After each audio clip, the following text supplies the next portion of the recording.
It was, I think within 12 hours of the Kia Boy video being posted, it was starting to get news attention. It was causing controversy in the city, and it was both exciting and scary.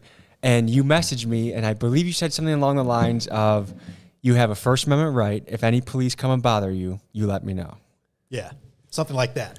I mean, your video blew up in Milwaukee and then obviously nationally shortly thereafter. And the news that came out, there was the video, but then the news about the video was out of control. Mm-hmm. And I think it was Fox 6 somehow got offended by your video because you had scooped them. You'd gotten something that nobody else could get in the city.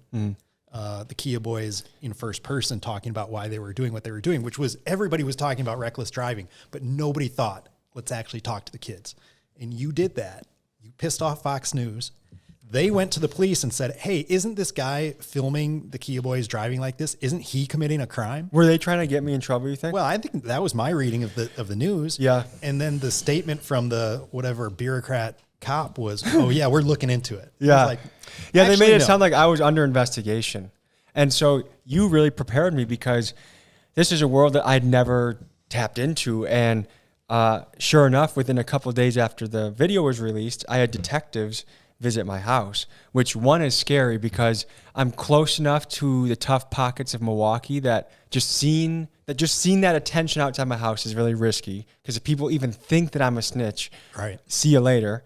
And then number two, so what I did is I invited them to my back porch and I said, guys, let's just talk out of sight here. And then I said, hey, I'm sure you understand. I'm a journalist. I have a First Amendment right to do this. And meanwhile, Frank, who you just met upstairs, he was a little puppy at the time and he was like humping one of the detective's legs, like trying to get on him. And so I said, I can't say anything. I hope you understand. And they said, we respect that. The one thing we want to know is, do you feel that the Kia Boys had any remorse or sympathy for what they were doing? And I said, no. And they said, okay, well, thank you. And we shook hands and got out of there. And that was a particularly, I don't know how much danger I was truly in, but there was definitely a little bit of a paranoia in those couple of weeks that if someone thought I was a snitch, my house could get shot up or big time.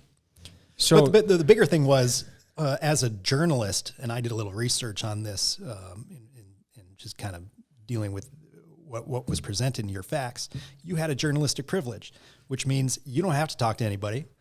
You didn't have to respond to any subpoena. So if they would have come by and said, hey, we have a search warrant or a subpoena for all of your video of all the search warrant, of all the kids, right, with their faces unblurred or whatever it was, identifying themselves, you could have said, no, I'm not doing that because I'm a journalist and I have to protect my sources. Otherwise, the people aren't going to get all the information that you were providing to them. You did such a good job on. Well, thank you. One thing that is coming up is they're trying to say that a kid that was in the video got caught because of the video or related to the video, which anyone that really watched the video, I don't recognize where that kid is from. But is there any chance, because I know that guy's trial is sometime in May, is there any chance you think they're going to knock on my door again? They might. Depending on what they're saying your videos provide. I mean, could it be a pair of shoes? Was that kid in that video wearing a pair of shoes that he was wearing in another surveillance when he lifted a car based on somebody's Ring camera? I mean, who knows? We can only speculate as to what that could be. But again, if they haven't served a subpoena on you yet, I think at this point, probably not. I'm probably in the clear. Another brief scare that happened was apparently someone made a threat online on me, and the cops called me and they said, hey, we want you to come in, analyze this threat, see if it's credible, see if you want to pursue it.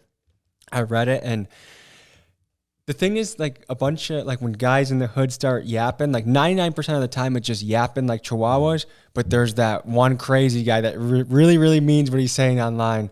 But I thought, there's no way to, I just said, it's all good. I'll be right. Okay. Because there's no benefit to me of going into the victim position. No, I don't think so. Like you said, I mean, 99.9% of people online are just talking. Mm-hmm. And are they even in Milwaukee? And where are they, well, I'm going to take out Tommy G. Blah, blah. I mean, maybe there's some clout now involved if somebody were to hit you in the face, but they obviously haven't seen your takedown videos. Yeah. It's not going to end well for them. So, what are they going to do in all practical sense? I don't know.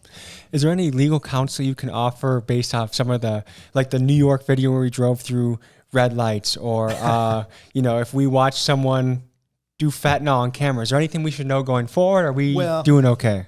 So I did give you some advice on one of your videos that I saw, which we won't talk about. But where I said, Tommy, probably not the thing you want to be doing on Cursing the IRS. video. No, Wasn't that one? that was fine.